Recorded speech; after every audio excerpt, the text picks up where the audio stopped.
Hello and welcome to Enchantment of Eternity's episode by episode review for Lost Season 3 Part 1.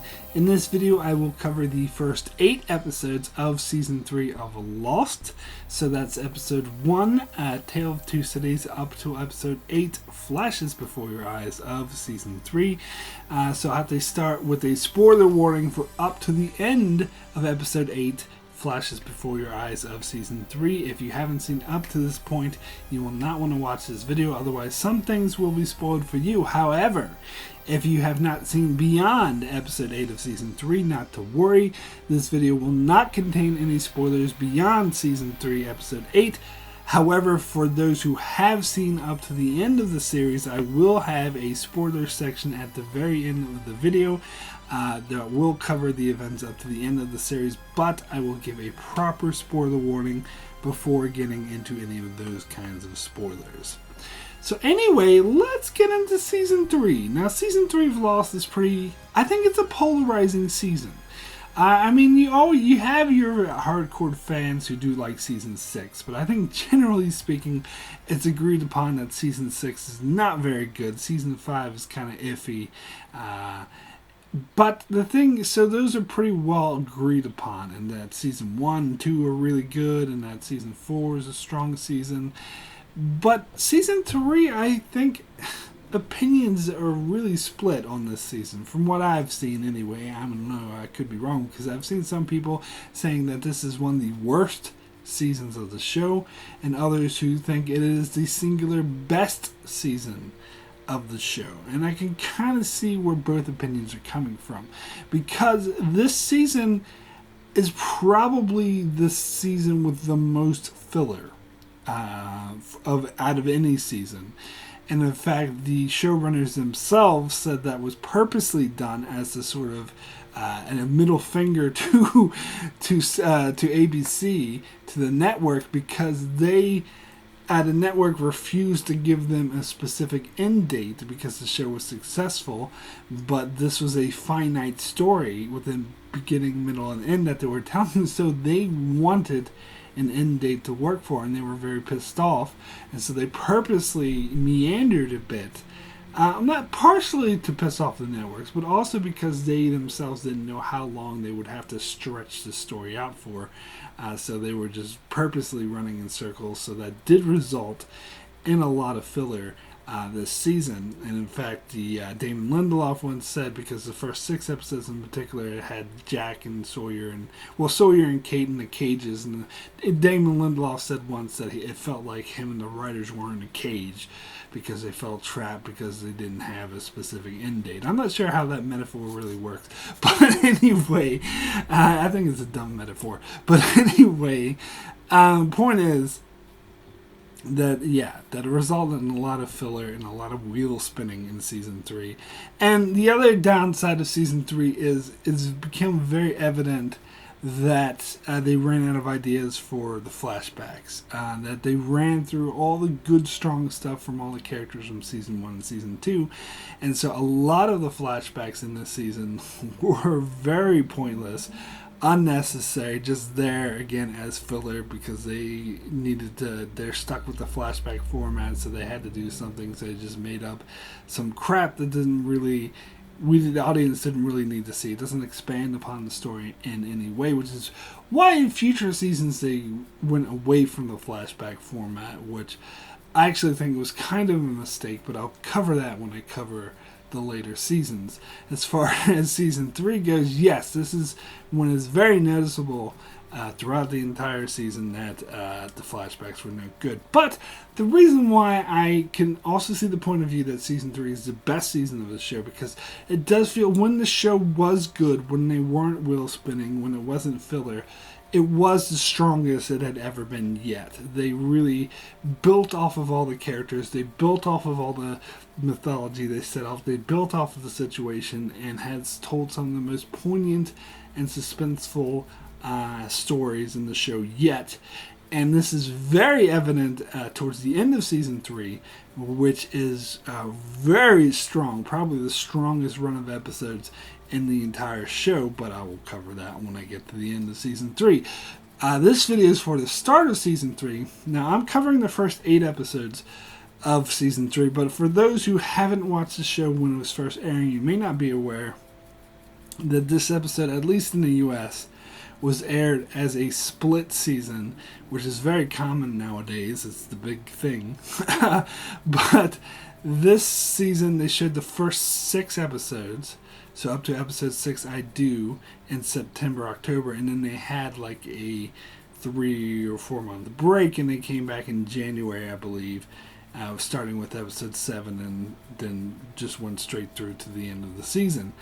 Now, this is a change in form, because nowadays, again, we're more used to like the HBO, Netflix, or even AMC format, where there's just, you have the episodes straight through one week after another without any breaks, or you'll have a mid-season break halfway through, but before the mid-season break is just episode with no breaks, and you have a 4-month break, and an episode with no breaks until the end of the season. But back in the day, back in the 90s, and this was the early 2000s, network TV may still work this way, but network TV isn't as big as it was back in the day. It was all there is. It was the thing.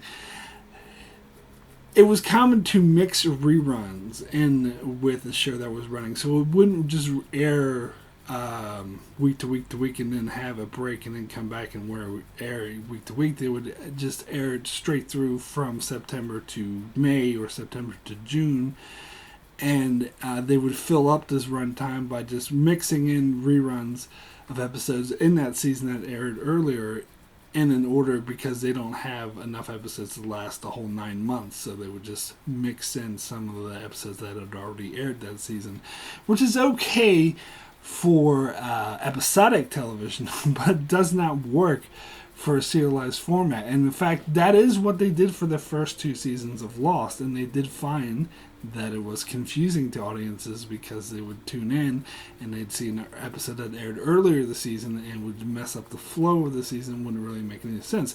Now, as I often say, like, Lost was sort of a trailblazer as far as the serialized storytelling in TV that's very commonplace nowadays. Lost was one of, not the first, but one of the first, maybe definitely one of the mainstream first, that made this more commonplace for dramatic television to do it. So they were still new and a bit naive about the format, and they were still playing around with it. So in season 1 and 2, as I said, they mixed in reruns with the show, and that didn't really work. So it was season 3 that decided the split season format, which actually a lot of shows would do later on. But the showrunners, Lindelof and the others, deemed this split format a failure for season 3, because many people did not like the run of first 6 episodes. And plus, it's not a very even split, because there were 22 episodes or 23 episodes this season, and showing 6 and then having a 3-month break and showing the rest is not a very even split. And these episodes in particular featured, a lot of wheel spinning, as I said. Most of it had to do with Sawyer and Kate in cages and Jack locked up, and it was very disjointed for audiences. This is much slower pace for audiences, and that's why they deemed it very unsuccessful. But I think it is interesting, and you can tell by the end of episode 6 that it was purposely left as a sort of cliffhanger for the mid-season. So this first run of episodes is not very good.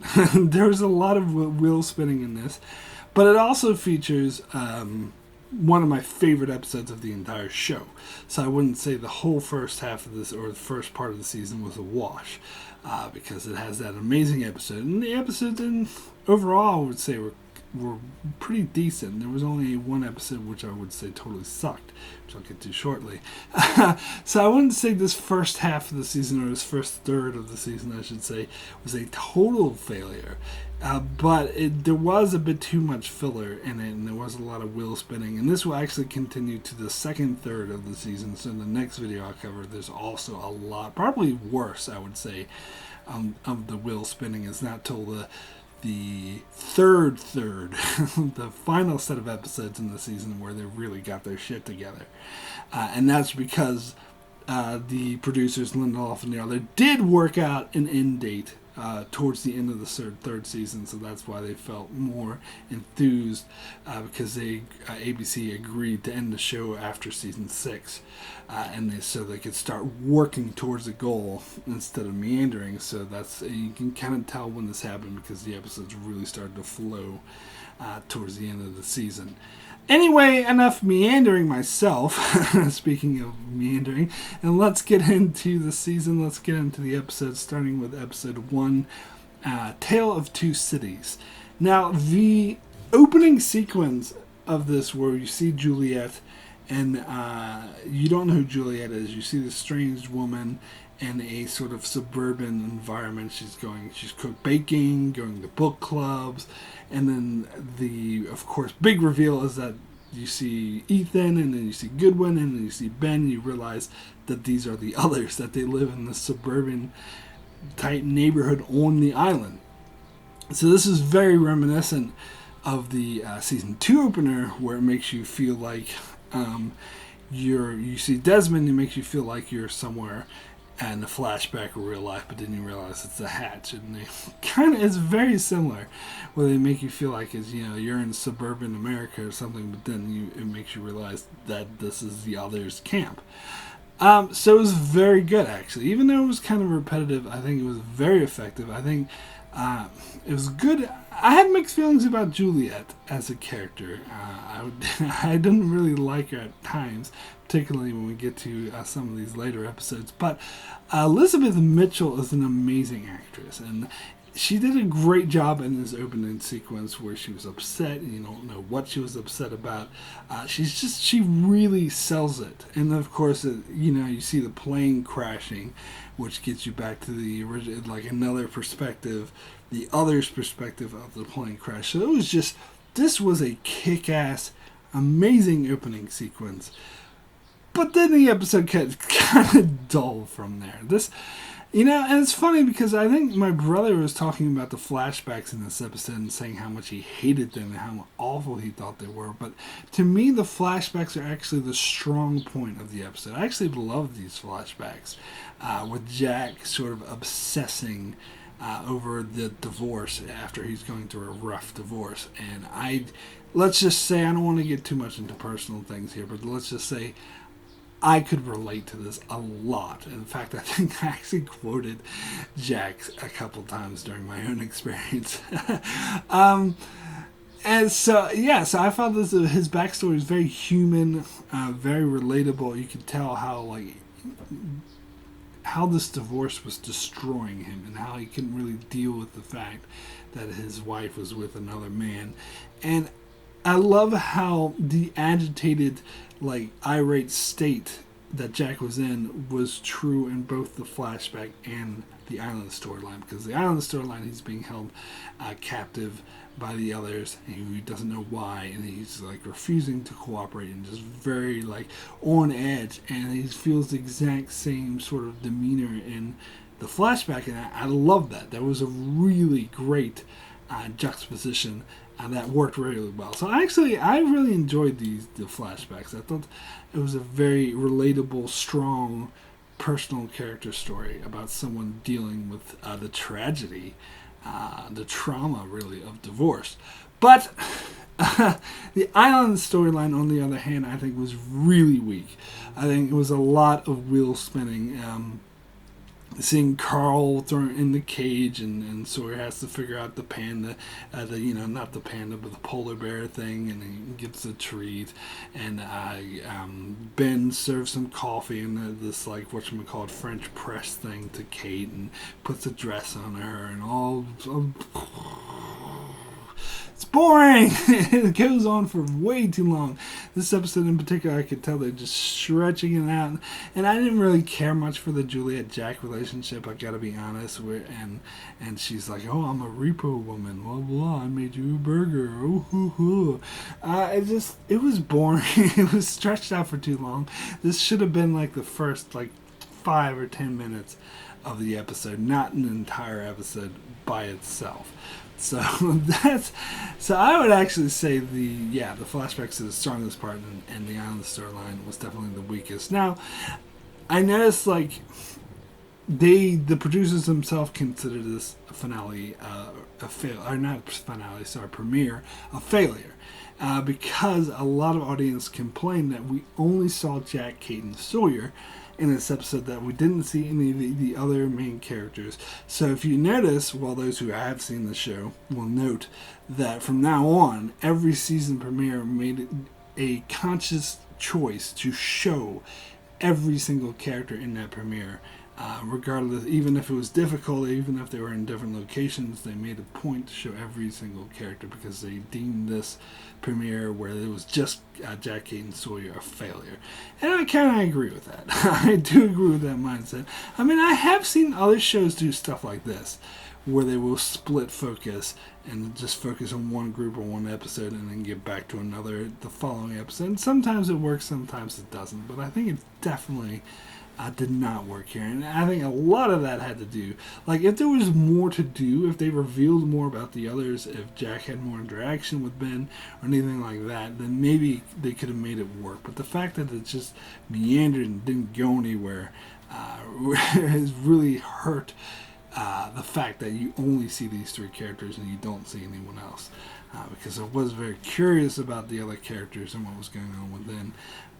So, I mean, I wouldn't say this episode was bad. I still overall liked it because, again, that opening sequence was amazing, and I thought the flashbacks were extremely relatable, and I love the whole Jack's character story throughout this episode is great. But there was just a lot of filler in it. Anyway, let me get into the next episode, which is Glass Ballerina. So this episode,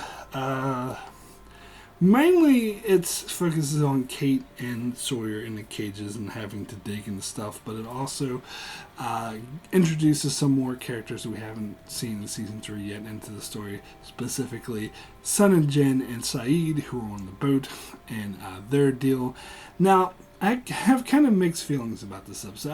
Overall, I really like this episode. In fact, at one point, I think I even consider this one of the better episodes of the show, although I don't know if I'd go that far now, but it was still a very strong episode because particularly the Sun and Jen flashbacks, which I do think are my favorite Sun Jen flashbacks in the entire show. So far, Season 3 has been good with flashbacks, but don't you worry, it's going to get much worse later on. But I actually think these are the strongest of the Sun and Jen flashbacks, where you find out that they kind of hinted that maybe Sun was having an affair with that dude, but here, now you right out see it. It starts with them in bed and her father catching them. I mean, that was so, like, that was such a punch in the gut. And to find out that his son's father is trying to get Jen to kill the guy for sleeping with Sun, but Jen doesn't even know why. He just said, oh, he stole something from me, and he's very vague about that, which had a very interesting dynamic, because Jen is sent to kill this man, and he didn't even know it's because the man was sleeping with his wife. And the way that he tries to get out of it, and he says, I quit, but the Sun's father, Mr. Peck, is like, no, you can't, you're my son, you need to do this for me. It was a very strong, and especially like the way that when Jen went to kill him, and of course Jen couldn't bring himself to do it because he's a good guy, but then dude ended up like killing himself anyway because he couldn't live to be without Sun. And as far as that dude knew, Jen knew exactly why. He wasn't aware that Jen didn't know that he was sleeping with his wife. And if this was a sitcom or something, he would like reveal it by accident and Jen would find out. But of course that would mess with continuity, because as far as it's been established that Jen he still to the present day doesn't know that Sun was cheating on him. And then of course, the dude dies and Sun's at the funeral, and her father's just saying, oh, you should go home and be with your husband. Oh, I heard he killed himself. He must have felt great shame. I mean, god damn it. these flashbacks are good. And I think the island storyline I have mixed feelings about now. Particularly, the Kate and Sawyer stuff, I don't have mixed feelings about that. It was stupid. I'm just gonna, again, this is kind of the boring wheel spinning, other chopping up rocks, and Sawyer tries to, kisses Kate and says she tastes like strawberries and tries to escape, but it fails, and Juliet zaps him, and blah, blah, blah, blah, blah, blah. That was no good. But the Saeed, Sun and Jen stuff, that was really interesting. That's the one I have mixed feelings about, though, because they have, it's a very interesting dynamic that Saeed is asking Sun to lie, and Sun does lie, and but Jen figures out that she's lying because he knows English better than she thinks, and it's a really cool dynamic. It was really suspenseful, and it was really interesting that Saeed and Jen were setting a trap for the others on land, but they didn't realize that the others were just going to come by boat, and they sent Sun to the boat to be safe, but it turned out she was the only one put in danger, which is the irony for you. But here's the issue I have. Well, first of all, I was starting to have an issue with Lost at this point, at the fact that the others were basically Mary Sue's. And this really annoyed me. Whenever there was a conflict, a situation where it was the others versus, the 815 survivors, the others would win. And they would always have, not just win, but clearly win. They would dominate. And they would always have a clear upper hand. And that takes some of the tension out, and it makes it actually really frustrating, too, because the others are dicks. And you don't want them to win every time. And so, I mean, this was true at the season 2 finale, but that was still good because it was the way to use it. But by the time we got to this episode, it just became tiresome. I was like, I'm just sick of the others winning all the time. Now, granted, not to give away too many spoilers for the end of the season, but granted, it's not going to go on forever. They will get their comeuppance, but still, it just makes this episode really frustrating for me to watch because the others are always invincible. The others are able to... Because here's the thing, is Saeed and Jen should have been aware of the possibility that they could go directly for the boat, because they should know that the others are sea capable, because we know this from season 1 when they killed Scott.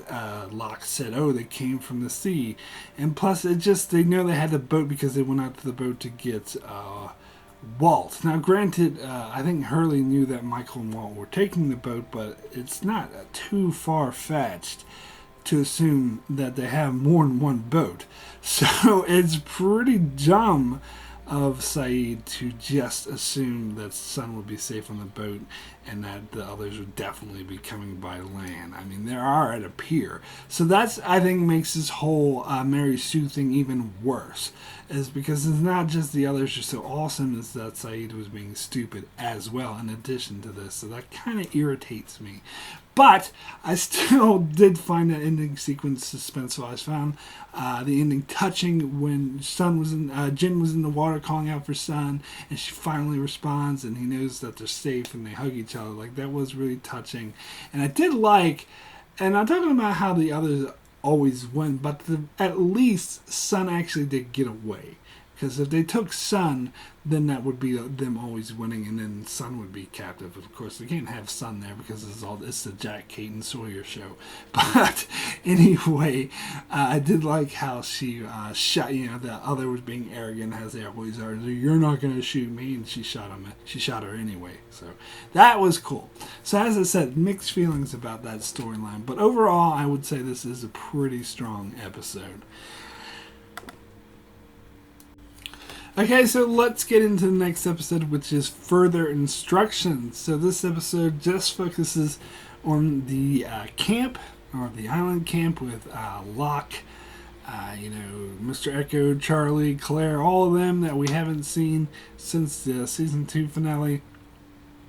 And I was really wanting to get to these characters, and I was a bit upset that they waited till the 3rd episode to get to them, because the big cliffhanger hinting on the end of the season is what happened to Desmond, Locke, and Mr. Echo, because they were in the hatch when it imploded, when the huge purple sky, event or whatever you want to call it happened, when Desmond turned his failsafe key. So we weren't sure what happened to any of these characters, except for Charlie. Like, we knew he was fine because we saw him go back to camp and go kiss Claire. So this episode answers that, and then we get one of the biggest the island did it excuses that the show does. Now, in my opinion, and a lot of people had an issue with this, and I'm talking about how the fact that Locke and Mr. Echo and Desmond are just magically alive.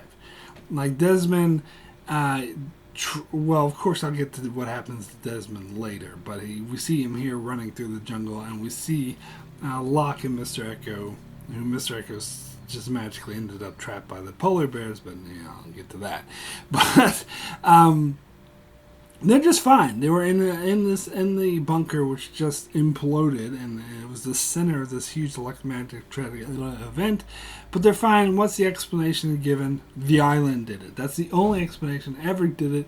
Given it's pretty much that it's magic. It's magic. It's the island did it, and the island wanted them to survive, so they survived. Now, I'm gonna be honest. I don't have an issue with this. I know a lot of people did, and a lot of people still do have an issue with it. I don't know if I ever did, but I don't. Not really. I think this is actually one of the times they use the island did it excuse, and I'm fine with it. Because, for one thing, Desmond, I'm glad that he's not dead. Like, I was thinking that he could have been dead. Like, I knew that Locke and Mr. Echo were going to be fine. I saw them in trailers and stuff, and I knew they weren't going to kill Locke.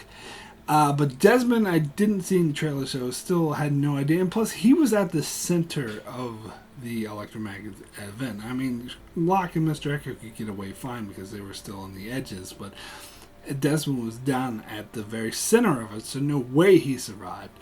And I was actually thinking that he was dead. And at the end of the season 2 finale, I was like, oh, it's such a shame because that Desmond was such a great character. They did such a great job introducing him and his flashbacks in that episode, and just to kill him off.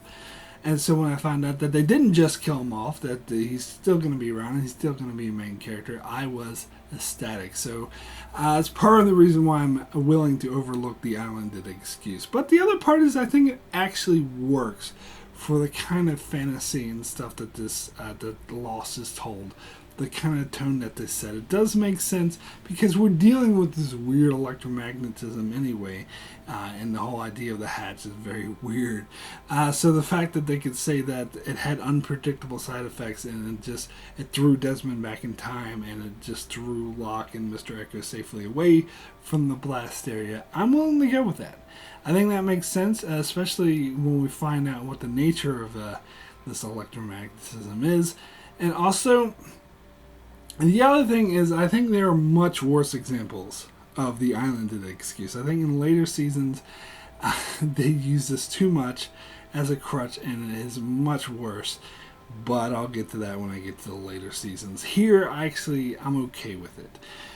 But the episode itself, this is one of the worst episodes of the show. I think my brother had this in his top 5 worst episodes. I don't know if I'd go as far as top 5 worst episodes, but it's not a good episode because it's about, I mean, again, I really wanted to see these characters and see what happened with them, but again, this is just wheel spinning. It's a waste of time.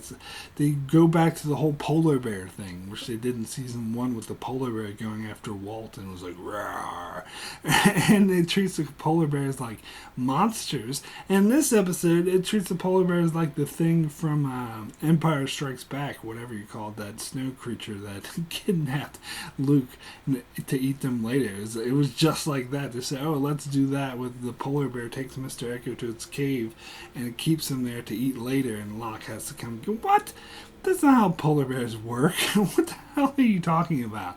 And the whole thing, and the vision with Boone, he says, oh, they have them. I'm like, who's they? They is the polar bears. The polar bears have them. How the hell did the polar bear get them? Why do they have them? This whole thing was dumb. And then the way they played the polar bear like a monster with, oh, it's moving in the bushes. Oh, you're going to get it. Oh, my god, oh my god, oh my god.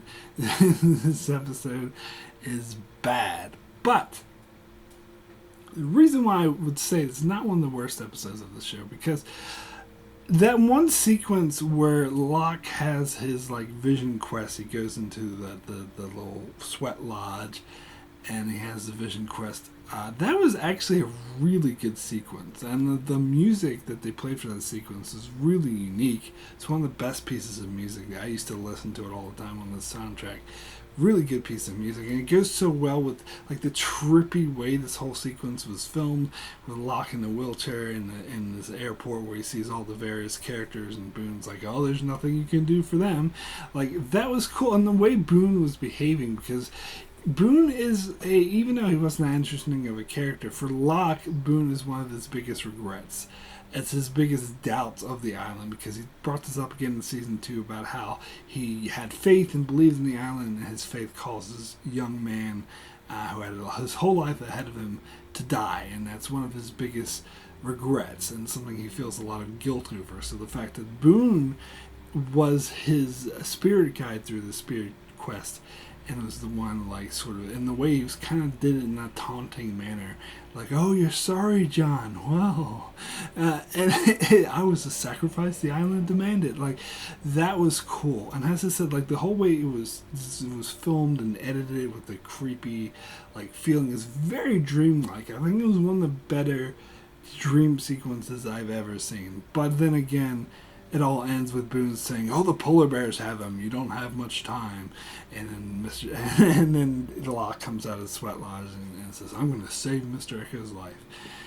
Okay, that part of it sucked, but I can't. So I still say this is a bad episode, but I can't say it's like one of the worst, because I do think that was a pretty cool sequence. Plus, all right, the flashbacks I haven't even gotten into. These flashbacks, this is what I'm talking about here. When I'm talking about, this is like a prime example of the filler season 3 wheel spinning waste of time bullshit flashbacks that add absolutely nothing to the character whatsoever.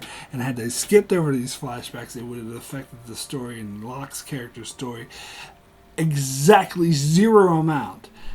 These flashbacks, I mean, the flashbacks themselves are okay, somewhat interesting, where he's in this cooperative farming who apparently are selling, growing and selling weed, and so this undercover cop focuses on Locke for infiltration in order to take them down. So it was somewhat interesting, and somewhat interesting the way Locke was like, "No, I'm not a farmer, I'm a hunter." But these flashbacks mean nothing. They don't add anything to Locke's character. They don't further his character story. This was just the writers being trapped in a cage, is how they say. Just making up shit to fill up time. That's all this is, filler. Anyway, let's move on to the next episode, which is Every Man for Himself. And there's a lot of filler in this episode, too. Although I do like the flashbacks in this episode. I mean, they were somewhat boring, but I think overall they were necessary. I like how we get follow-up to Sawyer and Cassidy, and that she apparently turned him into the police, and he ended up going to prison for what he did, and we find out that they actually have a daughter, that Sawyer had a daughter with Cassidy, and when she tells him about it, he wants nothing to do with her, but then at the end, when he gets money from the federal government, he gives it all to her. That's a nice character touch for Sawyer, and I like, it says a lot about him, how to her face he's like, "She's not my daughter, she's not my kid, I have nothing to do with her, blah blah blah," and he ends up giving him the money anyway. And it says a lot. Sawyer always puts up this front and has this like self-destructive loathing. He's self-loathing a lot, so he doesn't want people to get close to him, but deep down he actually does care.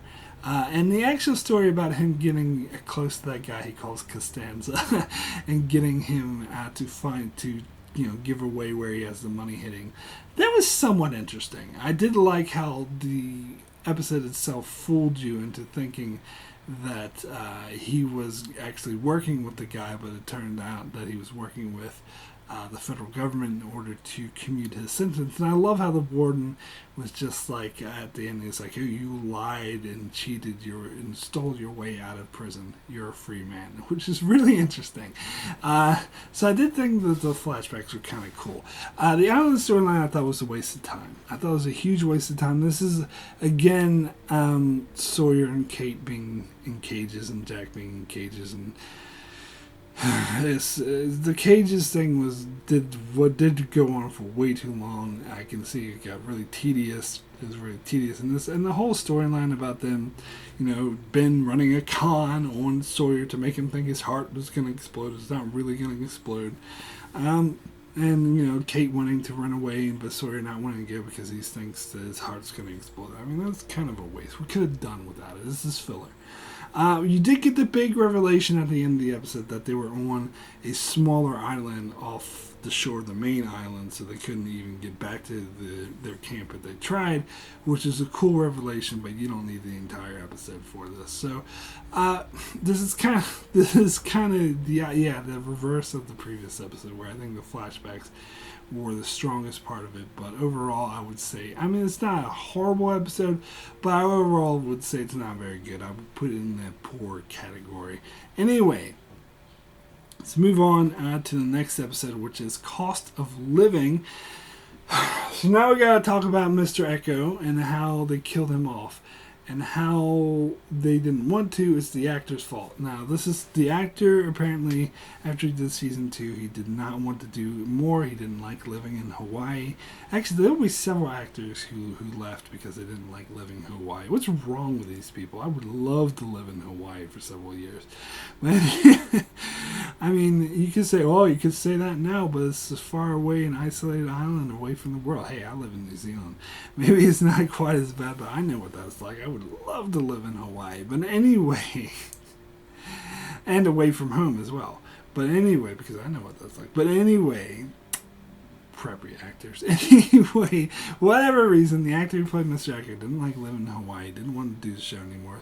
And it's obvious from the commentary of the season 2 DVD and other stuff the producers have said that they had planned on Mr. Echo sticking around. They had long-term plans for Mr. Echo. In fact, like in the season 2 episode, was it called the 23rd Psalm, when the smoke monster encounters him and like downloads his memory, and you see flashes of like his past. You can actually, if you pause it and if you get really good like zoom in capabilities, you can see that one of the flashes that in the smoke monster, reflected in the smoke monster, is an image of the woman that appears in the flashback of this episode. So you could tell they had plans for him, and I think the plans were beyond this episode, but because the actor didn't want to do the show anymore, they killed off his character, this was a huge, gigantic disappointment, especially because it was in an episode that wasn't really that good.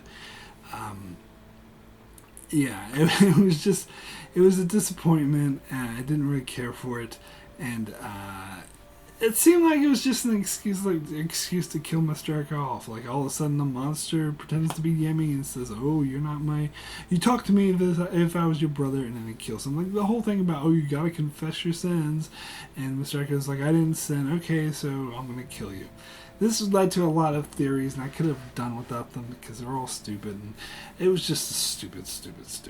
But, I mean, I do really like the Mr. Echo flashbacks in this episode, though. They were really strong, maybe not as strong as the one in 23rd Psalm, but pretty strong, of him, of the village coming under attack by these other drug smugglers, and how Mr. Echo ends up killing him.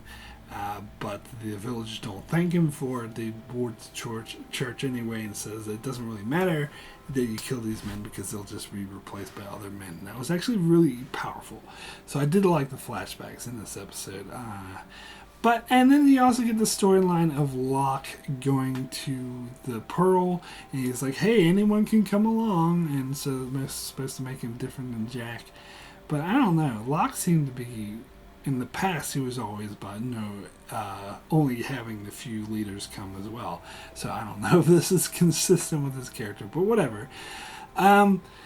And then so Nikki and Paolo come along, and Desmond comes along, and they go to the Pearl Station, and it doesn't really count to anything. You see the other, who I'm not going to call him by name because it's supposed to be spoiler free, and they haven't revealed his name as of yet in these first 8 episodes.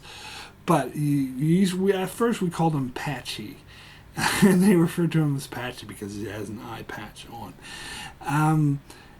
I don't know. I don't think that was a big enough reveal to justify the storyline. The storyline felt like kind of a waste. Again, this is kind of the show spinning its wheels and meandering. I'm sure it sort of hinted at this other guy who was in the room with computers, which is a cool mystery, but it didn't seem like we got enough. And speaking of Nikki and Paolo, I'm going to talk about them a lot more when I do part 2 of my season 3 review. But I think I got to address the elephant in the room here. Because Nikki and Paolo, if you're not aware of, you don't have your finger on the pulse as far as the Lost fan base goes or how the show was received, if you're just watching this the first time and you're not aware of any of this, Nikki and Paolo were hated. They were like fan sites devoted to hating these characters and how much they suck, and the fans just wanted them to die. They thought they were the worst thing that ever happened to the show. I hear opinions even nowadays from critics saying that they're the worst thing that ever happened to the show, which I'm not going to say it. Season 6. I'll just say Season 6. Don't want to give away spoilers, but yeah, that's the worst thing that happened to the show, not Nikki and Paolo. But anyway, there was a lot of hate towards them, and I liked them, actually. I was one of the few holdouts who was very, very much going against the grain. But I should specify that it wasn't so much Nikki and Paolo in particular that I liked. It was more the concept of them. And the concept was that there's these minor background characters who, and we're going to focus them and give a sort of lower decks kind of feel. If you're a Next Generation fan, you know what I'm talking about. Where we take these 2 background characters and elevate them into main character status. And I thought that was a great idea. And I still stand by that it's a great idea. But I think the execution was what sucked. The execution is what was off. And you could tell it was one of the other writers, I can't remember his name, but he's one of like the minor writers who would usually write the minor character stories like Hurley and stuff, who came up with this idea. And from the way Damon Lindelof talked about it, you could tell like he let him do it, and I think part of the reason why he let them do it is again because he wanted to spin the wheels in season 3 to piss the producers off.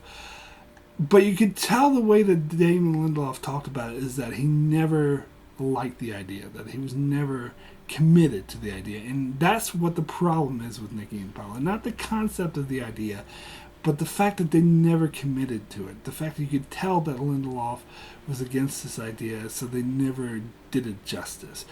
And honestly, like, there's a couple, if you had the DVDs, there's a couple deleted scenes, particularly in episode 3, Further Instruction, that introduced Nikki and Paolo. Like, there's once a deleted scene where Claire goes into Jack's tent to get some medicine, and he finds Nikki and Paolo there making out, and so Nikki is talking to Claire later. Like, if they included those scenes, it actually would have made the transition or the introduction to them go smoother. Because the issue a lot of people had with Nikki and Paolo is because all of a sudden, these people you have no idea who they are just pop up out of nowhere and acting like main characters. They're being, what happened to Mr. Echo? And it's like, and the audience member is like, who the fuck are you? Why are you speaking? How come you never spoke before? What the hell is going on?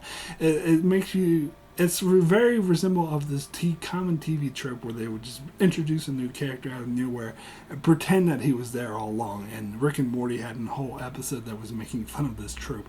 That's amazing. If you've seen the episode, you know what I'm talking about. And that is this trope.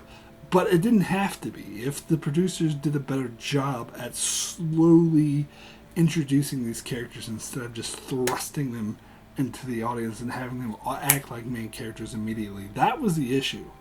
So if they had those deleted scenes, and I think maybe wouldn't have completely alleviated the issue. I think a lot of fans still would have had problems with them, but I don't think the venom and the hatred wouldn't have been as strong as it was. I think people would have been more accepting because those scenes slowly introduce them instead of just popping up out of nowhere. Oh, look, what's going on?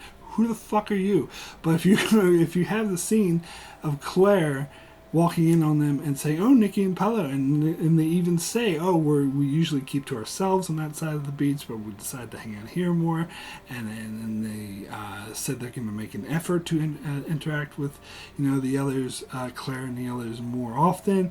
That makes sense. So then you'd be like, "Oh, okay, so that's these people who live on the other side of the beach and they decide to come and have sex in Jackson, and they're hanging out a bit more." So when she says, "Oh, where's Mr. Ecker?" you're like, "Okay, that's that one chick who Claire called having sex." So I think it would have been a lot better. And again, in part 2 of my review, I'll talk about there's other deleted scenes involving Nikki and Paolo that would have made them a lot better. So I think, and plus, Nikki and Paolo themselves aren't very interesting characters. They're just very attractive looking people just who just have very bland personalities. So another way they could have made this better is actually had interesting characters. And I've said this before, if they would have introduced side characters in earlier seasons, even earlier seasons they name dropped Frogurt, and if they focus on someone like that, because people were more accepting of Frogurt because they name dropped him as someone that hardcore fans were aware of, even though we never saw him. And so if they'd done that, if they slowly introduced these people over time, in the background, and even in earlier seasons, that would have worked. Even if it was just season 2, maybe they have one line of dialogue here or there towards the end of season 2, and they just slowly work them in. Or they could have started in season 3, where instead of all of a sudden they're acting like main characters, they're just in the background, they have one or two things to say, and they just slowly start to weed them in. That would become more acceptable, because then and there's other shows like Stargate Universe that has done this, and has done this very successfully. Where they'll have minor characters in the background who have 1 or 2 words of dialogue, but you slowly introduce them and get it. So if they would have done that, that would have worked. So it's not the concept of Nikki and Paolo I have an issue with, is the execution. The fact that Damon Lindelof clearly didn't commit to this idea. So if you're not willing to commit, then you shouldn't do it at all. But anyway, I'm bringing up Nikki and Paolo in this episode because they go to the hatch, and Nikki points out, "Oh, what are all the computers going on?" And Paolo's just in the bathroom, and he comes out, and he's like, "Oh, toilet still works." So the fans knew him as the taking the shit guy. They referred to him as the taking the shit guy, or taking a crap, which is pretty funny. But anyway, let's get it. Before I move on, I got to talk about the whole storyline with I sort of skipped out in the previous episodes, the whole storyline with Colleen getting shot and Jack trying to save her life but failing, and finding out about Ben's x-rays. And I like how it's really interesting. I think this was the previous episode where Jack is like, "Don't worry, there's nothing you could have done, there's no way you could have saved her life," and Juliet's like, "Oh, you're just saying that to make me feel better?" And Jack's like, "I don't care about making you feel better." That was great, and I totally believe Jack there.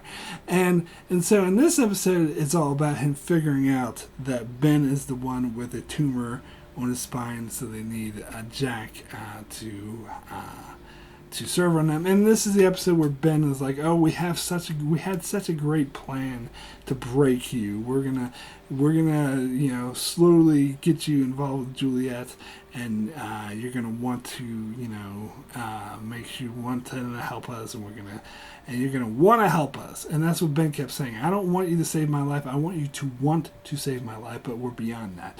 But here's the thing.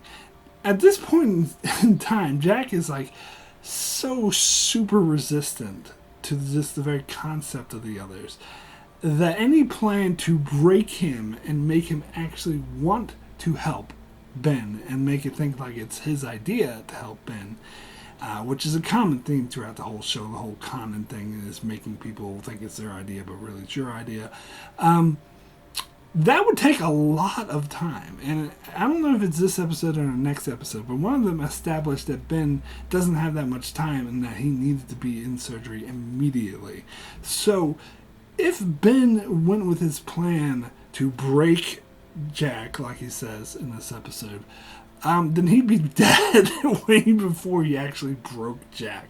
So maybe it's better for him that Jack saw his x-rays. But overall, it just makes me not buy this whole storyline. And it makes Ben come off as a moron. Oh, we're going to break you. Hey, idiot, you're going to die because that's going to take forever to break. Look how resistant Jack is. You're not going to break him. That's going to take forever.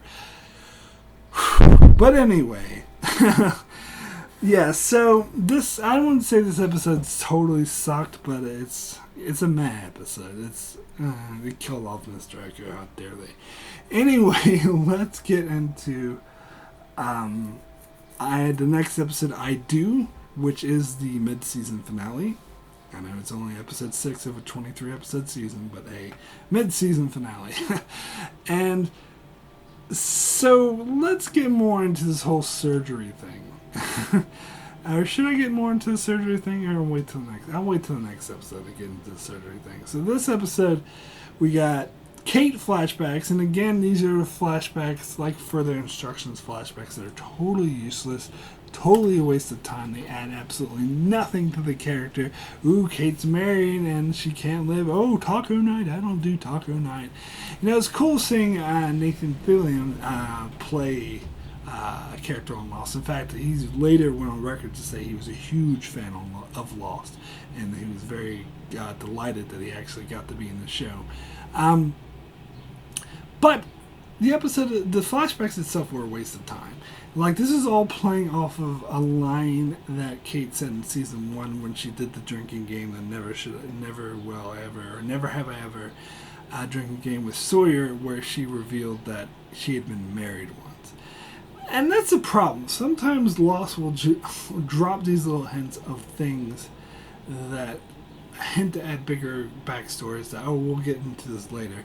So they feel obligated to get into it, but it's not really worth it to get into it. In fact, I think the show would have been better off without this altogether. You don't need to show... I mean, it kind of muddles her character story, if anything, because what about this love interest of Tom, who she accidentally killed, but sometime in between them she met this other dude and married him, who actually had to be a cop, where she's a fugitive on the run and she marries a cop.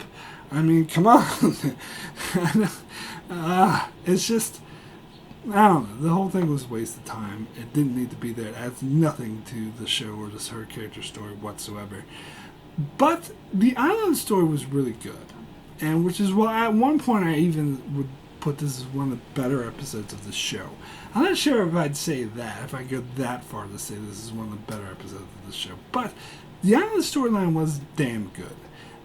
Where it led to, Kate ended up sleeping with Sawyer, and Ben showed Jack the footage of them sleeping together so that he would do the surgery, and it works. But then you find out Jack has ulterior motive to help Kate and Sawyer. And that ending, oh my god, that ending was amazing. I think it was I think this was a really good suspenseful cliffhanger, and I think it makes sense why they made this the mid-season finale, because this was a strong cliffhanger to see it.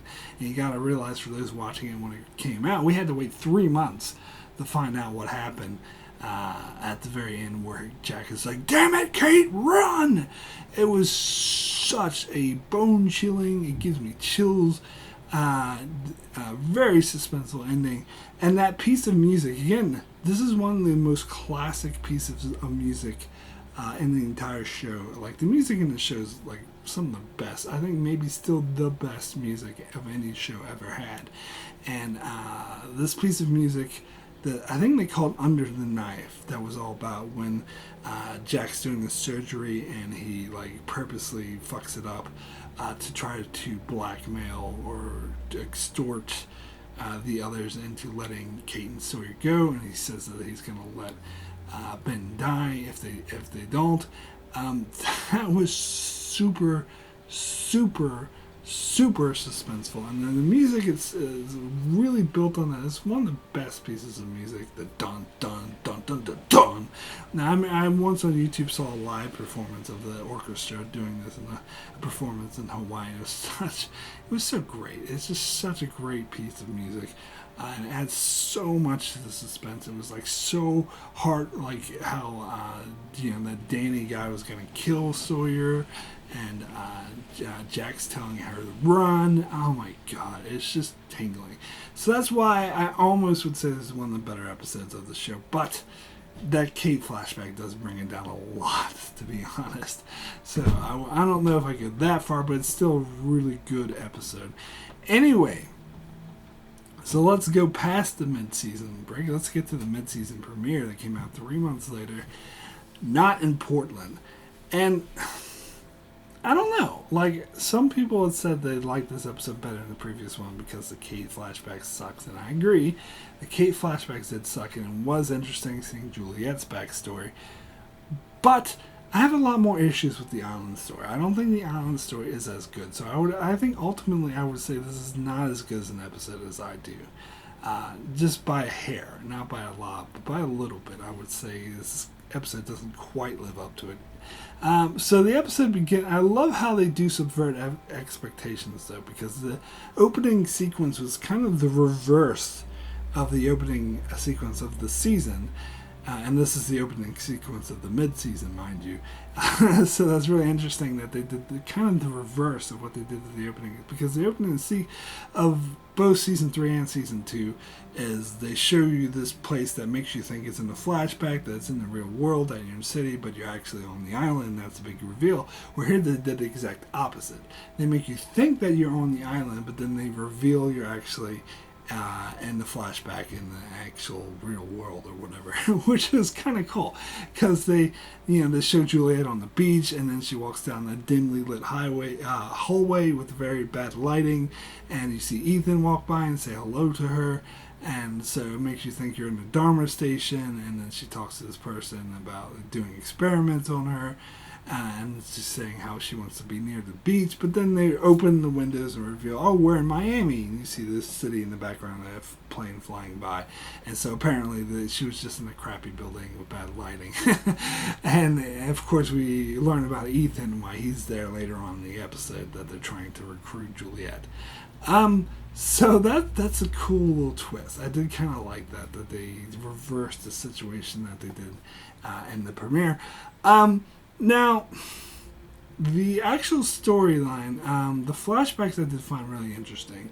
And they weren't probably the best. They weren't really the Juliet flashbacks I was hoping for. I would get those later in the season because this is kind of just showing her before she was recruited to go to the island. At the very end, she's recruited to go to the island. Like, you meet Richard Alpert for this first time, and he's talking about how that he wants to recruit them in the Middleos Bioscience, I believe it's called, which they say is based in Portland, but at the very end it reveals, actually, we're not in Portland. Hence the name of the episode, because they're actually on the island. So, and the whole thing with her ex-husband, who's a huge dickhead, it was the governor from Oz. If you ever seen Oz, like, this is another Oz, like Michael was on Oz as well. But anyway, the guy who played the asshole governor in Oz plays the asshole ex-husband here, and it was okay, I guess. It was really creepy. The thing I did really like about it was the whole thing where he got hit by a bus, and because Juliet was talking to Richard Alpert and was saying, is there any, Richard Alpert, is there any way you could come work for us? Any way he'd let you work for us? It's like, if he was hit by a bus, how about that? And then he gets hit by a bus. And I love that, and Juliet even points this out. It's like, wait, I said if you get hit by a bus, and Richard Alpert's like, well, I don't even remember you saying that. It's obvious that he's bullshitting, but they never really explain what this deal, like, what kind of magic is behind this. I don't know.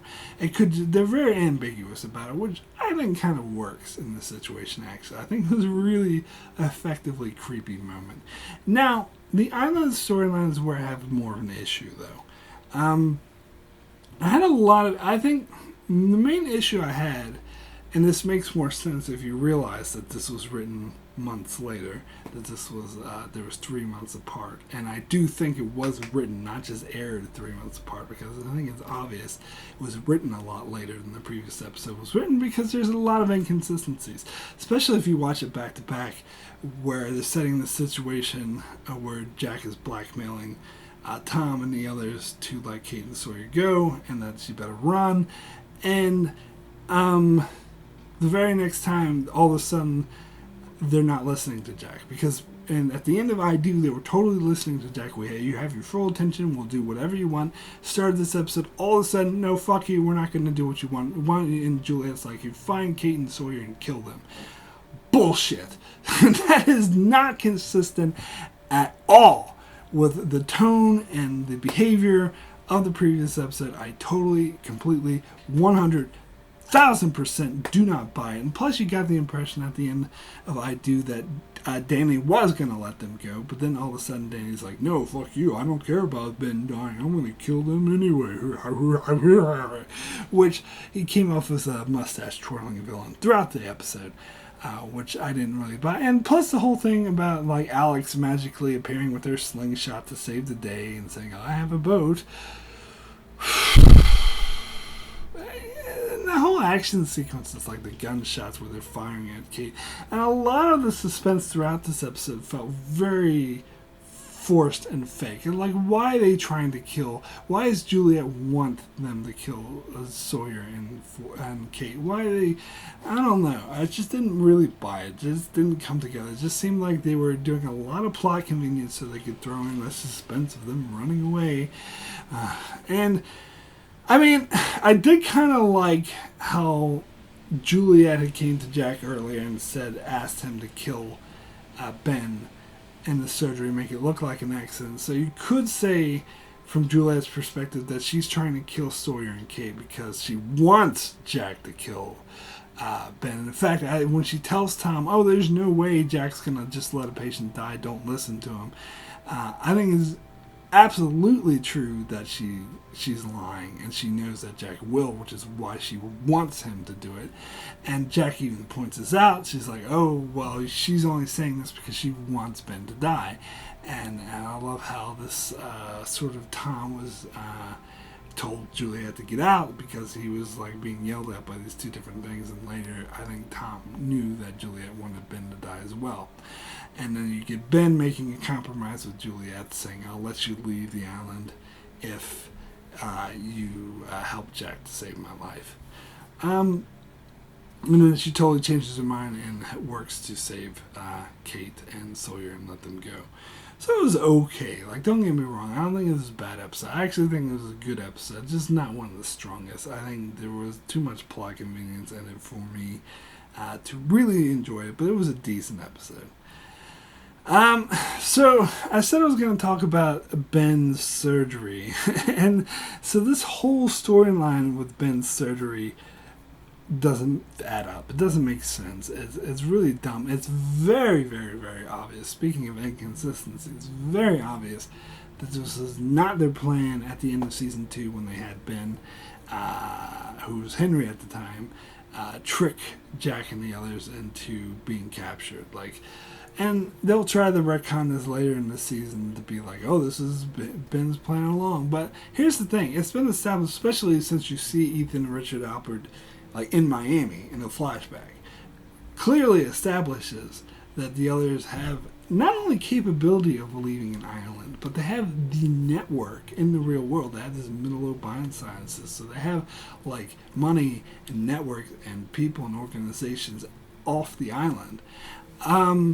So why doesn't Ben simply leave the island to get the surgery done? Now, they try to address this in this episode where Jack asks Tom, and Tom's like, oh, well, the purple sky happened, and then we lost our communication, so it's kind of implying they lost the ability to leave and come back. And I think they'll say this later in the season 2, that they lost the ability to leave and come back when the purple sky happened. Fair enough, but why the fuck didn't he go get the surgery done before then? It's clearly been established that, and the fact if the whole thing, his whole plan was to capture Jack and use Kate and Sawyer to force Jack to do surgery on him, which is what we're being told, that plan was hatched and executed before the purple sky happened. So why bother with this plan at all? Why not just go offshore and get the surgery done? Sorry, A for effort to trying to come up with a good excuse, but no, not a good excuse. It's a giant plot hole. Doesn't make any sense. Anyway, let's move on to the last episode of this video, which is Flashes Before Your Eyes, which is the episode I was referring to when I said one of my favorites of the entire show. This is one of my favorites of the entire show. This is an amazing episode. This is now, granted, this is technically in the second half of the season, since the first half ended after episode 6, so you could say that the first half of the season was kind of a failure. Even though there were some decent episodes in there, there weren't any truly great ones until the second half. But God, this episode is so good. I mean, I talked about Live Together, Die Alone being one of my favorite episodes in the entire show, because it introduces Desmond and his backstory, and this is pretty much the follow-up to that. In fact, it's very unique, and some people might pinpoint this episode as when the show jumped the shark because it's when we're first introduced to the concept of time travel, but I think I would totally disagree with that, because I think time travel is used extremely well here, and I don't mind the fact that they're introducing more fantastical science fiction types elements into the show, because the show has always had that fantastical science fiction type element to the show from the very first episode, where we see a monster shaking the trees and killing people and polar bears on a tropical island. But I mean, it wasn't as present in the earlier seasons as it will be in the later, which is why some people would pinpoint this as jumping the shark moment. But again, it's the way they use it. It's the fact that they stick to the type of time travel that you cannot change the past, that the time is not fluid, that it's constant, and that if you travel back in time, it doesn't matter what you do because it already happened.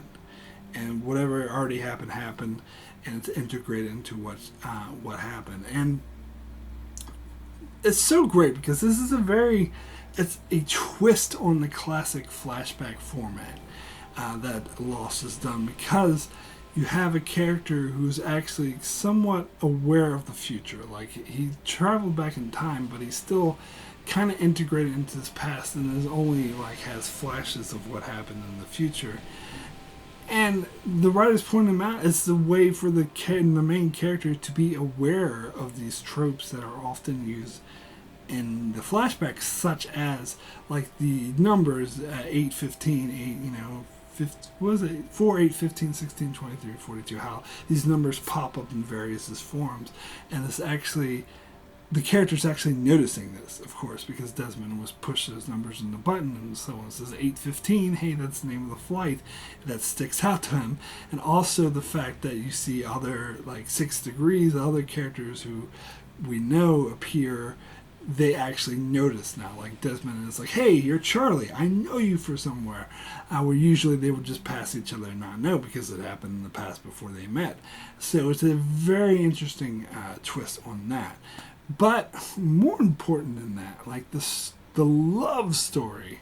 Again, because in Live Together, Die Alone, we were just introduced to this Penny character and her father, who Desmond hates, but we weren't really sure why. And here we get the backstory of what the actual deal is between these characters, and it's very strong. It is a very powerful love story. It really enhances Desmond's character story, and this, combined with some other episodes he'll be in later on, is definitely the reason why he became such a fan favorite character. In fact, when they did any poll or countdown out there to see who is everyone's favorite character, Desmond would always rank either number 1 or number 2.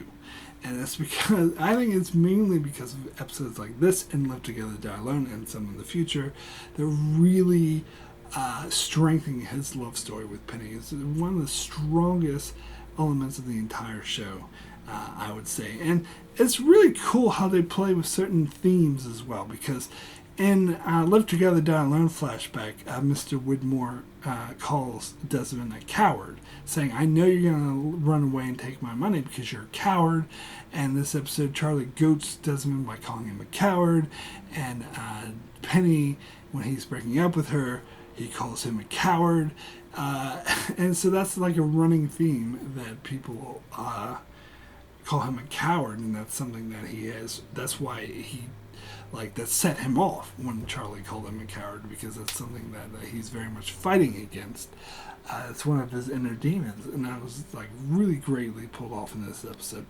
Another interesting thing to think about in this episode is the scene where Desmond goes to Charles Widmore to ask permission to marry Penny, and he's denied the permission because Widmore doesn't think he's worthy. This is actually the inverse of the scene in season 1 where Jen goes to Mr. Peck, Sun's father, to ask permission, except in that scene Peck said yes and Jen was allowed to marry Sun, but in this scene it's the opposite, where Desmond is denied and not allowed to marry Penny. So I'm not sure, like, you could say this is an homage or a recurring theme, or you could just say that the writers were unoriginal and just recycling ideas. I personally look at it more fondly, but more positively, and say that this is a recurring theme, because the show does often play with themes of destiny and how 6 degrees of separation, how everything's connected. So I think they're purposely drawing similarities between Jen and Desmond, and in particular, having the opposite effect. So we saw what happens when the rich father said yes, but now we see what happens when the rich father says no. In both cases, it was someone who was poor trying to marry a woman who was rich, and so they go to the father for permission. So I actually find that very interesting. But one of the greatest things about this episode was the scene where Mrs. Hawkins first appears, and if you don't know who she is, she's the lady who was in the ring shop, who was selling the rings, and all of a sudden when Desmond's like, I'll take it, she's like, no, you're not going to take it, because this is not what you're supposed to do. You're supposed to break up with Penny. And that scene was amazing. It was so chilling. It was so like, what the fuck? And then she's there to explain time travel. She says, oh, that guy has red shoes. And later you see him die. And Desmond's like, if you knew he was going to die, why didn't you do anything to stop it? And she explains, well, because there's nothing I could do. It doesn't matter. If I warned him about it, then something else would happen. This is kind of like Final Destination. But it's consistent with that kind of time travel. It doesn't matter what you do in the past, whatever happened is going to happen regardless. That the universe will course correct. And then, of course, this plays into the main storyline with Charlie, and this will be the through storyline throughout the season, which was hinted at in a couple scenes earlier, where Desmond saved Charlie's life. Or they tried to fake you out and make it seem like he was saving Claire's life, but it's just because Charlie was always with Claire that he was actually saving Charlie's life. And it's because Charlie is supposed to die. And so Desmond can see the future, and it's like the whole Harley line's classic line too. That dude can see the future. Or is it that man can see the future, dude? Or whatever he says. But anyway, so Desmond can see the future, and so he's constantly changing it to save Charlie's life, but it doesn't matter because it's like Final Destination type thing where he's destined to die. That reveal at the end, that was really shocking. And I also had to take it back to the Penny Desmond relationship. But also, like, I love how, because he ended up breaking up with her anyway, because he realized that it was what he had to do, it was what he was supposed to do. But then when he was in the bar and he realized that the music was playing, he realized that he could actually change things. But that's when he gets hit by the cricket bat and put back into the present. And that scene where he's looking at that picture of him and Penny, and he was just there, just to experience it, and he says, please let me go back, I'll do it right this time. That brings tears to my eyes every time. That's such a powerful well acted. Like the whole episode is amazingly well acted, and the music, the Desmond theme that comes up a lot, is just such a great piece of music, and it was just a powerful piece of cinematic storytelling. It's absolutely amazing. Definitely one of my favorite episodes of the entire show. Anyway, that is it for my spoiler-free section of my review of Season 3 of Lost. I will be back in roughly 2 weeks for my part 2 of my coverage of Season 3. So if you haven't seen the show up to the very end of Season 6, you will want to stop watching this video now. Thank you so much for watching. Be sure to check out my channel for many more videos on other shows like Star Trek, Game of Thrones, The Expanse, and more. And be sure to subscribe so you can keep up with all of that. Thanks a lot for watching. But for those of you who have seen Lost up to the very end, please continue onward for my spoilers section, which begins now. Okay, so now let's get into some spoilers, going episode by episode. Let's start with Tale of Two Cities, where I guess the only thing I really want to talk about is this line of dialogue where Tom is telling Kate to shower, and she's like, I'm not going to undress in front of you, and Tom's like, haha, Kate, you're not my type. And I don't think we needed to follow up on that. I think this is one, some people refer to these kind of mysteries as fake mysteries. They're there that so the writers introduce them, and so they can pat themselves in the back when they resolve it. Really, do we need a resolution to this? Because later, of course, in Season 4, it's revealed that Tom is gay. Like, oh, so that's what he means, that by she's not his type, that he's gay. I mean, do we really need that? I mean, what does that add to the show? Nothing. It's a fake mystery. And plus, maybe, I think when they first wrote this episode, they meant by, the whole thing about the list, which don't worry, I'll get to shortly, by, there's certain list of who the good people are and who the good people aren't. And clearly, as McCall says later in the season, clearly Kate is not one of the good people. And that's what I think Tom meant by, or they originally intended Tom to mean, oh, you're not my type. But later it was like, oh, let's follow this up by revealing he's gay. Anyway, let's get into next episode, which is Glass Ballerina. So, in this episode, when Colleen is on the ship, on the boat, and doesn't want to let Sun go, and she tells Sun that you're not going to shoot me because you're one of the good ones. So I remember at one point when I was doing my theory crafting of who are the good people on the list and who are the bad people, and clearly they established that Jack, Kate, and Sawyer are not on the list because none of them are on the list, and so they're not good people. They just abducted them so they could scam them into doing the experiments. That Locke is definitely on the list, and Ben even says at one point that he was there to get Locke because he should be with them. So I often wondered who else would be on this list, and I think very clearly from this episode it was implied that Sun was on the list, which why? Why is she on the list as a good person as opposed to Kate and Sawyer and Jack? I mean, okay, Kate, you can say she's a fugitive. She killed someone. She was on the run from the law. Sawyer's a con man who conned people out of their money, so they're not good people. Jack, what did he do was so bad?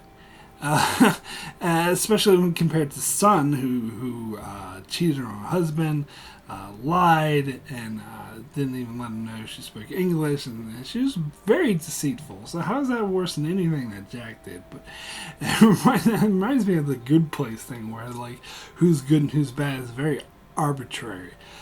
So anyway, that's just kind of dumb.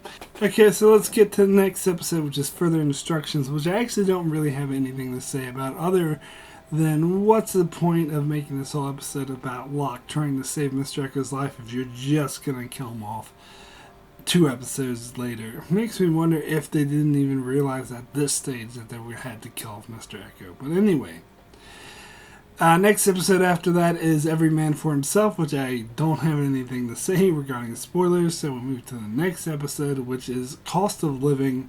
So let's talk about the frickin' smoke monster. Alright.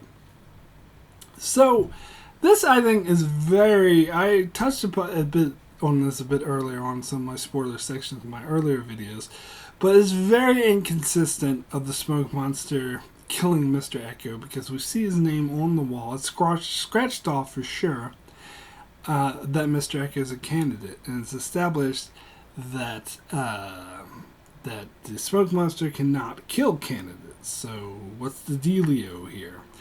And it's been some fan-splaining fan theories out there to be like, well, Mr. Echo, when he refused to confess, that automatically made him not a candidate, so that's why the smoke monster can kill him. And that's why the smoke monster tested him by telling him to confess, and it depends on what he said. If he did confess, then he'd still be a candidate and the smoke monster couldn't kill him. But because he didn't confess, then that means he got scratched off as a candidate, so the smoke monster could kill him.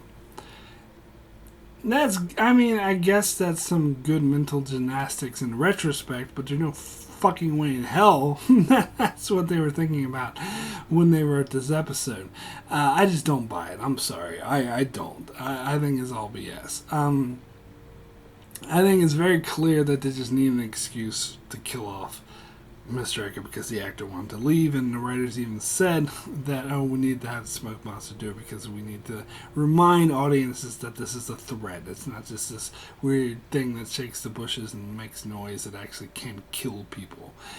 But yeah, it doesn't jive with the whole candidate. And plus, don't even get me started on the whole thing with who's the candidate and who's not in the cave, because, and I'll get to this when I get to season 6, but it's the most infuriating line in the entire show, in my opinion, is when Jacob tells Kate, when Kate's like, oh, you said I'm not a candidate anymore because you scratched my name off.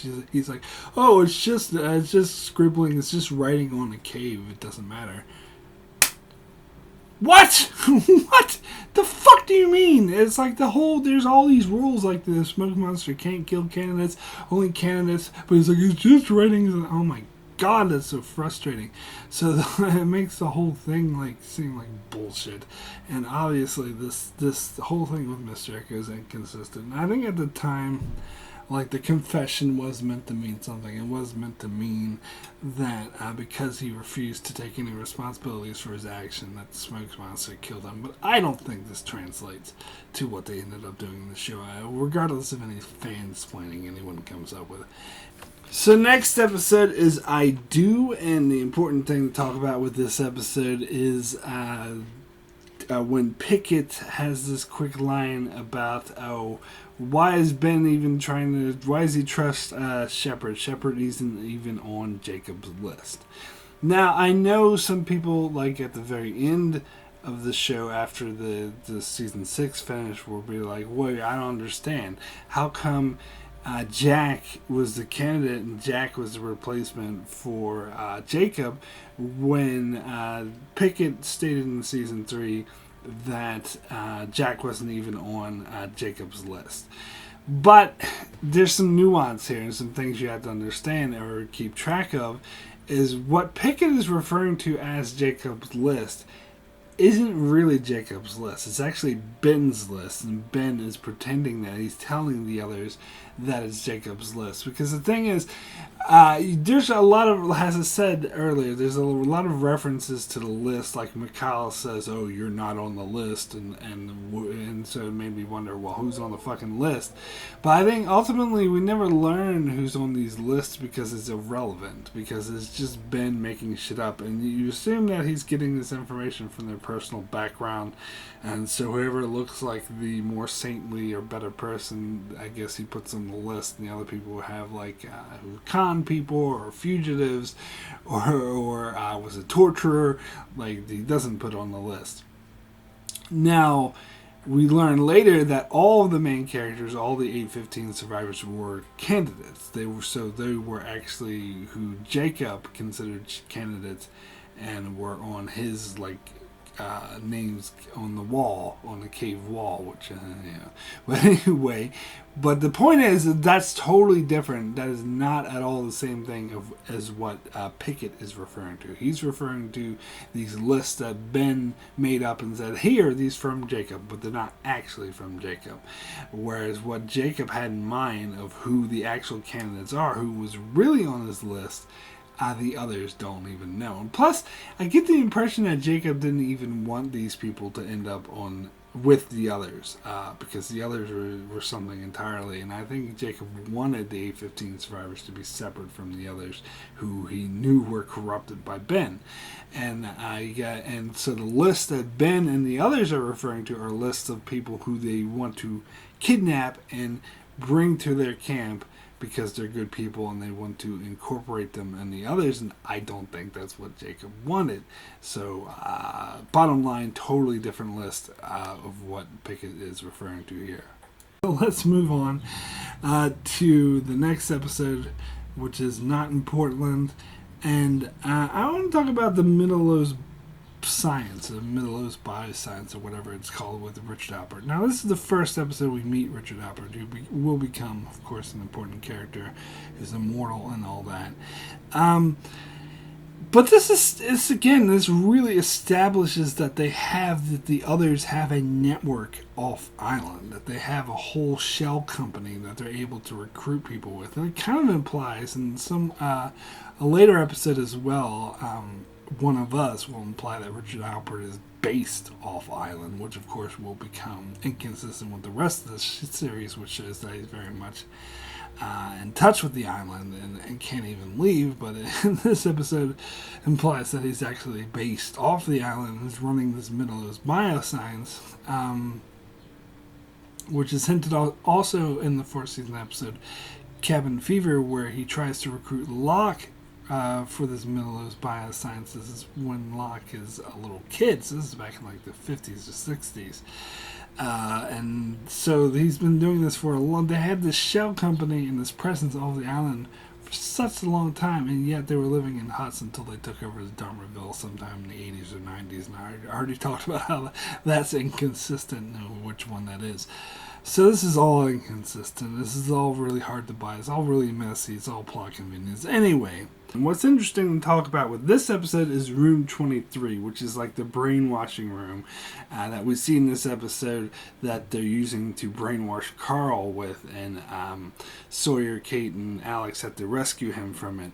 Now, it's really interesting because we find out later, like in the epilogue of the show, The New Man in Charge, which is on the Season 6 DVD, that the brainwashing room in this Room 23 was originally created by the Dharma Initiative to attempt to brainwash the others, to try to like implant spies amongst the others, or get them to join their side. Now, apparently I think it was never really effective because or they never really explored this in the show itself, but it seemed like, but you know, as the Dharma Initiative were wiped out by the others, so it seems like it wasn't effective. I mean, it's possible maybe they did have a few spies among the others, but it seems like the others, since they took over the Dharma Initiative stations, were using it to brainwash people quite effectively. Like, I referenced this earlier in Season 1 and 2 with Claire, where we see Claire was clearly drugged when she came back to the island camp, to the A-15 camp. And it's easy to assume that she was actually brought to Room 23. In the flashbacks we see her in maternity leave, she is brainwashed, clearly, and she's drugged, and it's Ethan is like clearly giving her some sort of drug. So I speculated that one could easily assume that she was brought to Room 23 and then brought back to the island after she was significantly brainwashed, which is why she was a bit loopy and didn't really remember anything. But the thing is it's because the movie that they're showing Carl in the scene here, it says Jacob, God loves you has, was it something like God loves you as you love Jacob? Yeah, that's what it says. And so it seems like that is the Dharma Initiative trying to, because they're aware, they mentioned this in A New Man in Charge, that the Dharma Initiative are aware that the others worship a deity they refer to as Jacob. So this is them trying to brainwash them to not love Jacob anymore. So it doesn't really make sense to me why they're still showing this, why the others would be showing this to normal people. I mean, it seems like they would have to adjust their brainwashing methods to try to get this to work. To join for people to be brainwashed to be a part of the others, because this is originally intended for them to leave the others and be a part of the Dharma Initiative, if you know what I'm saying. So it doesn't really make sense to me that they didn't adjust it. It seems like they would have to. And also another interesting note of Room 23 is that in the webisodes, The Missing Pieces, we see that they tried to brainwash Walt with Room 23, but it didn't work. And Juliet, we just saw Juliet and Ben arguing about it, how Room 23 isn't working, and eventually we see birds crashing because Walt has special abilities. So this implies that Walt wasn't able to be brainwashed, which is why they eventually let him go. Because at first they highly prized him because they knew he was special, but then eventually they learned that they couldn't control him, which is all really interesting stuff. Let's move over to the final episode, which is Flashes Before Your Eyes. Now, having seen the entire show, I can't help but get frustrated when I watch the scenes with Mrs. Hawkins. Because before I saw the ending of the show, I loved, and I still do love these scenes, don't get me wrong. I think the scenes in this episode itself were amazing, where she all of a sudden, like, you buy the ring, Desmond, you can't, she's like, some people, it's their destiny, you have to go to the island and push the button, or otherwise we're all dead. And she knew things about Desmond, things about Penny. She knew who Desmond was. She knew that the guy wearing red shoes was going to die. So it's very, very, very, very obviously heavily implied here that she's kind of like Desmond, where she can see the future. In fact, it implies that she's even more so like Desmond, that she has stronger powers, if you want to call it that, or psychic powers, that she can see everything that's going to happen.